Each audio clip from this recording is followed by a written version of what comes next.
Hello everyone, welcome to exam Guruji in partnership with Unacademy. তোমাদের সকলকে exam গুরুজিতে স্বাগত জানাই। আজকের ভিডিওতে আমরা তোমাদের জন্য নিয়ে উপস্থিত হয়েছি ভূগোলেতে গোল পর্ব 7 অর্থাৎ 7 নাম্বার পর্ব নিয়ে উপস্থিত হয়েছি, যেটি কেন্দ্র সরকার ও রাজ্য সরকারের চাকরির পরীক্ষার জন্য খুব ইম্পর্টেন্ট। আমরা কিন্তু আমাদের যে আমরা বিজ্ঞান অজ্ঞান কোশ্চেন আনসার করাছিলাম, তার আমাদের ফার্স্ট 1000টা কোশ্চেনের আমি কিন্তু পিডিএফ অলরেডি দিয়ে দিয়েছি আমাদের ওয়েবসাইট www.bayofbooks.com। এখানে গিয়ে তুমি এই পিডিএফ ডাউনলোড করে নিতে পারো। তাছাড়া ভিডিও ডেসক্রিপশনে আমি লিংক দিয়ে দেবো, সেখান থেকে তোমরা ডাউনলোড করে নিতে পারো। ঠিক আছে, তো চলো আমরা ভূগোলের যে পর্বটা আছে সেখানেও 3000টা কোশ্চেন আমরা তোমাদেরকে দেবো। তো 3000টা কোশ্চেনের জন্য তোমরা প্রিপেয়ার থাকো, রেডি থাকো। 3000টা কোশ্চেনের জন্য কবেভাবে আমি সবই জানিয়ে দেবো, তাড়াতাড়ি করে। আমার রেডি চলছে, মানে ওগুলো কাজ চলছে। আমাদের আজকে পর্ব নাম্বার 7 অর্থাৎ 7 নাম্বার পর্ব। 7 নাম্বার প্রতিটা পর্বে আমরা 50টা করে কোশ্চেন করাচ্ছি। আজকে আমাদের 301 নাম্বার কোশ্চেন থেকে শুরু হবে। তো চলো দেরি না করে শুরু করি। ততক্ষণ ভিডিওটাকে একটা লাইক করে দাও, অবশ্যই একটা কমেন্টের থ্যাঙ্কস লিখে দাও এবং অবশ্যই ভিডিওটাকে 5টা হোয়াটসঅ্যাপ গ্রুপে শেয়ার করে দাও। তো চলো দেরি না করে শুরু করি। কোন স্তরে সমস্থিতিক ভারসাম্য অধিষ্ঠিত কোন স্তরে? সেটি হলো অ্যাস্তনোস্ফিয়ারে। অ্যাস্তনোস্ফিয়ারে সমস্থিতিক ভারসাম্য অধিষ্ঠিত। ঠিক আছে, তারপরে ভূকেন্দ্রে পৃথিবীর উষ্ণতা কত? ভূকেন্দ্রে পৃথিবীর উষ্ণতা হলো 8000 ডিগ্রি সেন্টিগ্রেড। 8000 ডিগ্রি সেন্টিগ্রেড ভূ কেন্দ্রে, একদম পুরো পৃথিবীর মাঝখানে, একদম পুরো যে জিরো পয়েন্টে। ঠিক আছে, ভূকেন্দ্রে পৃথিবীর উষ্ণতা হলো 8000 ডিগ্রি সেন্টিগ্রেড। তবে পৃথিবীতে তপ্তবিন্দু বা হটস্পটের সংখ্যা কত? হটস্পটের সংখ্যা পৃথিবীতে 36টি। আপাতত বর্তমানে 36টি হটস্পট আছে, যার মধ্যে ভারতবর্ষে যে কোনো একটা হটস্পটের নাম তোমরা অবশ্যই কমেন্ট করে লেখো। ঠিক আছে, হটস্পট বা তপ্তবিন্দু। তারপরে পরবর্তী কোশ্চেন, কে সর্বপ্রথম প্রতিবিধান তলে কল্পনা করেন? কে সর্বপ্রথম প্রতিবিধান তলে কল্পনা করেন? সেটি হলো লিওনার্দো দা ভিঞ্চি।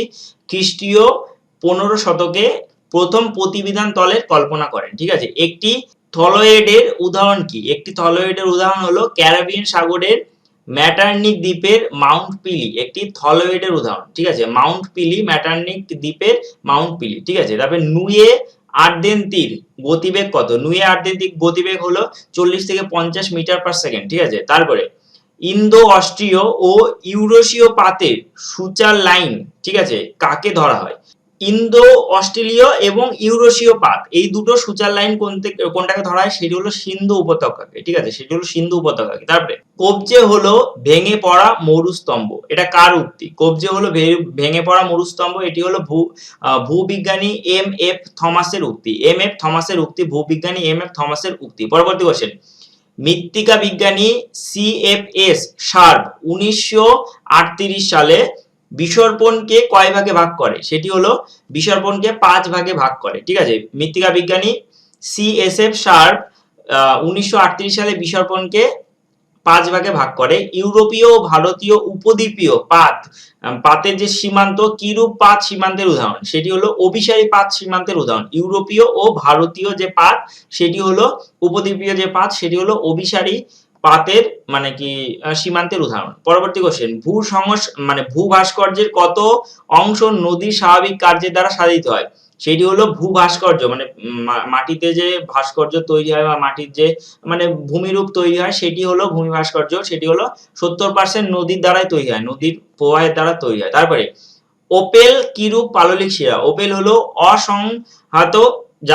অসংহতজাত পাললিক শিলা। ঠিক আছে, তারপরে সামগ্রিকভাবে ঢাল কয় প্রকারের হয়ে থাকে? সামগ্রিকভাবে ঢাল 5 প্রকারের হয়ে থাকে। কত ধরনের ঢাল হয়? সেটি হলো 5 প্রকারের ঢাল হয়ে থাকে। সৃষ্ট ভূমিরূপ, জিও কোন শক্তির প্রভাবে সৃষ্ট ভূমিরূপ? সেটি হলো সমুদ্র তরঙ্গ প্রভাবে সৃষ্ট ভূমিরূপ হলো জিও। ঠিক আছে, তারপরে আবহবিকার কি রূপ প্রাকৃতিক প্রক্রিয়া? আবহবিকার হলো ইনসিটু প্রক্রিয়া। আবহবিকার হলো ইনসিটু প্রক্রিয়া। তারপরে ভিগু ঢাল বা খাড়া ঢালে ঢালের কৌণিক মান কত?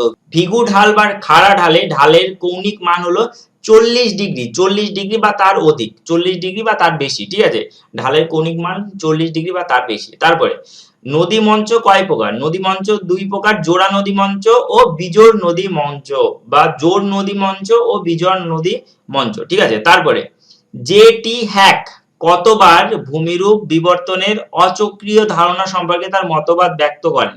সেটি হলো 3 বার, 1960 সালে, 1965 সালে, 1966 সালে 3 বার ব্যক্ত করেন। পরবর্তী কোশ্চেন, একটি পরবর্তী নদীর উদাহরণ দাও যা গঙ্গার উপনদী। সেটি হলো সোন নদী।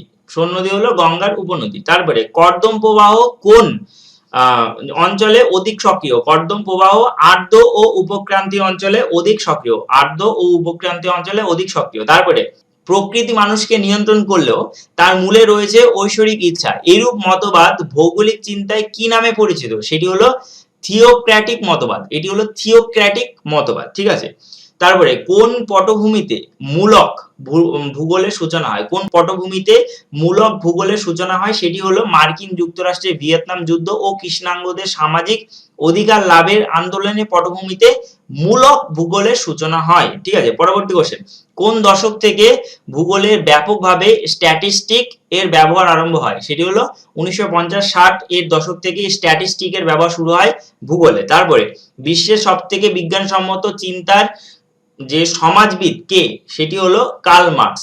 বিজ্ঞানসম্মত চিন্তার সমাজবিদ হলো কার্ল মার্কস। তারপরে এক বা একাধিক সমধর্মী বৈশিষ্ট্য সম্পন্ন বৈশ্বিক একককে ভূগোলের কি বলা হয়? সেটি হলো অঞ্চল বলা হয়। ভূগোলে অঞ্চল বলা হয়, ঠিক আছে। তারপরে ভূগোলে দেশ এর ধারণা মানে ধারণার দিক দুটি কি কি? দেশ, দেশ কাকে বলা হবে? সেটি হলো নিরপেক্ষ দেশ ও আপেক্ষিক দেশ। তার পরবর্তী কোশ্চেন, জাতীয় সড়ক NH-1A কোথা থেকে কোন পর্যন্ত বিস্তৃত? সেটি হলো জলন্ধর থেকে উড়ি পর্যন্ত বিস্তৃত, জলন্ধর থেকে উড়ি পর্যন্ত বিস্তৃত। তারপরে ভূগোলের ধ্রুপদী পর্যায়ের সূচনা কোথায় হয়? ভূগোলের ধ্রুপদী পর্যায়ের সূচনা হয় জার্মানিতে। তারপরে ভূগোলের ভাবলেখী চিন্তাধারার মানে যে বলতে কি বোঝায়? ভূগোলে ভাবলেখী চিন্তাধারা বলতে কি বোঝায়? সেটি হলো ভূপৃষ্ঠের বিবরণমূলক আলোচনা হলো ভূগোলে ভাবমুখী মানে ভাবলেখী চিন্তাধারা। তারপরে টেলর কোন গ্রন্থে স্টপ অ্যান্ড গো ডিটারমিনিজম এর ধারণা দেন? টেলর কোন গ্রন্থে স্টপ অ্যান্ড গো ডিটারমিনিজমের ধারণা দেন? সেটি হলো অস্ট্রেলিয়া, সেটি হলো অস্ট্রেলিয়া 1950 সালে লিখেছেন গ্রন্থটি, সেই গ্রন্থে। তারপরে ভ্যান অ্যালান রেডিয়েশন বেল্ট এর অস্তিত্ব কবে প্রমাণিত হয়? ভ্যান অ্যালান রেডিয়েশন বেল্ট এর অস্তিত্ব প্রমাণিত হয় 1958 সালে। তারপরে হেটেরোস্ফিয়ার কয় প্রকার মানে কয় ভাগে বিভক্ত? হেটেরোস্ফিয়ার 4 ভাগে বিভক্ত, হেটেরোস্ফিয়ার 4 ভাগে বিভক্ত। তারপরে পরবর্তী কোশ্চেন, বিশ্ব উষ্ণায়নের ফলে প্রতি বছর গড়ে উষ্ণতা বৃদ্ধির হার কত? সেটি হলো 0.04 ডিগ্রি সেন্টিগ্রেড। 0.04 ডিগ্রি সেন্টিগ্রেড হলো বিশ্ব উষ্ণায়নের মানে প্রতি বছর গড় এত ডিগ্রি করে বৃদ্ধি পায়, ঠিক আছে। চলো পরবর্তী কোশ্চেন, সৌরতাপে কত শতাংশ বায়ুমণ্ডল শোষণ করে? সৌরতাপের 19% বায়ুমণ্ডল শোষণ করে। তারপরে আর্দ্রতার ভিত্তিতে থর্নটয়েড বিশ্বকে কয়টি জলবায়ু মানে অঞ্চলে ভাগ করেন? সেটি হলো 9টি। তারপরে পৃথিবীতে সর্বমান্য জলবায়ু সংখ্যা মানে জলবায়ুর অঞ্চলের সংখ্যা কটি? সেটি হলো 3টি। তারপরে মার্কিন ভূ সমীক্ষণ উপগ্রহ জিওস কোন কর্মসূচির অধীনে সমীক্ষারত? সেটি হলো কর্মসূচির অধীনে কিন্তু সমীক্ষারত, ঠিক আছে। পরবর্তী কোশ্চেন, আপেক্ষিক আর্দ্রতা প্রকাশের একক কি? আপেক্ষিক আর্দ্রতা প্রকাশের একক হলো শতকরা। তারপরে কোপেনের জলবায়ু বিভাজনে AW এর অর্থ কি? কোপেনের জলবায়ু বিভাজনে AW এর অর্থ হলো উষ্ণমণ্ডলীয় আর্দ্র শুষ্ক জলবায়ু, ঠিক আছে। বজ্র ঝঞ্ঝা কয় প্রকার? 3 প্রকার। বজ্র ঝঞ্ঝা হলো 3 প্রকার। তারপরে ক্যাটেনা, ক্যাটেনা ধারণার উদ্ভাবক কে? ক্যাটেনা ধারণার উদ্ভাবক হলো জি মেলনি, জি মেলনি, ঠিক আছে, 1935 সালে।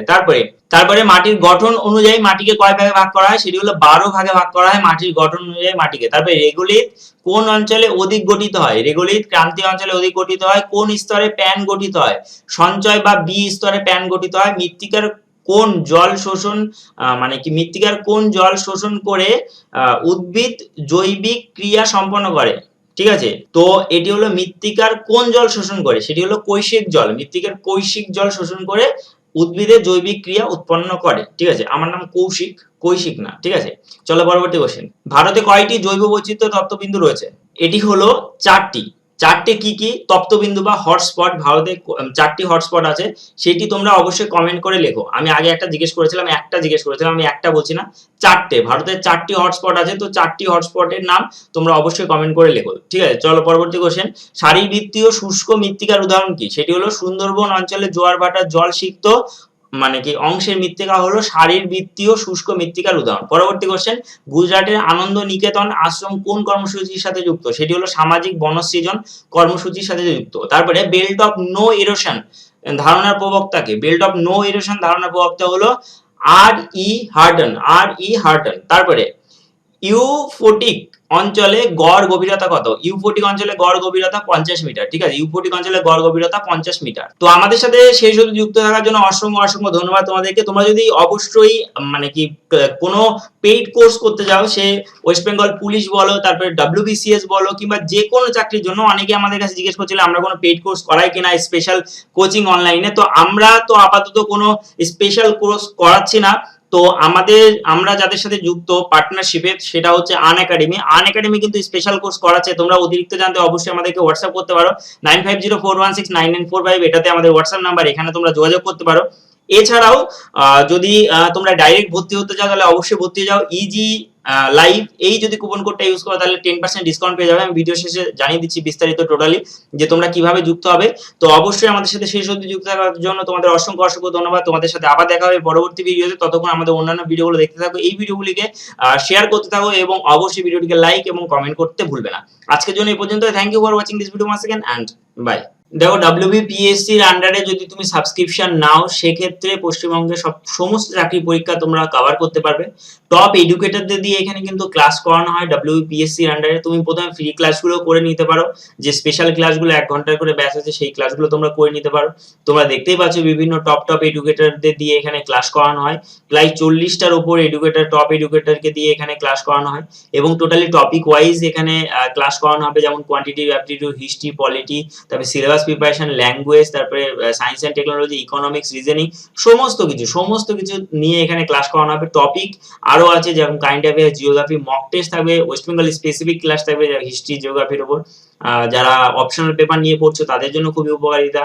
বিভিন্ন ধরনের যে আপকামিং কোর্সগুলো আছে সেগুলো এখানে বর্ণনা করা আছে, কি কি কোর্স আছে, টোটাল বছরের প্ল্যান, টোটাল গোটা 1 বছরের প্ল্যান এখানে কিন্তু দিয়ে দেওয়া থাকে। ঠিক আছে, অ্যাটলিস্ট 1 বছর না দিলেও আগামী 6 মাসের প্ল্যান এখানে দিয়ে দেওয়া থাকে, যেগুলো দেখে তোমরা মানে অবশ্যই ক্লাস করতে পারো। ঠিক আছে, একদম টোটালি ফোনের মাধ্যমে তোমরা ক্লাস করো, টিচাররা ক্লাস করাবে, তুমি দেখো এবং তোমার ডাউট ক্লিয়ারিং করো। টিচাররা কুইজ নেবে, তোমরা ডাউট ক্লিয়ারিং করবে, প্র্যাকটিস সেশন থাকবে, টেস্ট সিরিজ থাকবে, টোটাল একদম পুরো ফুল ব্যাচ সিস্টেম এখানে চালু আছে।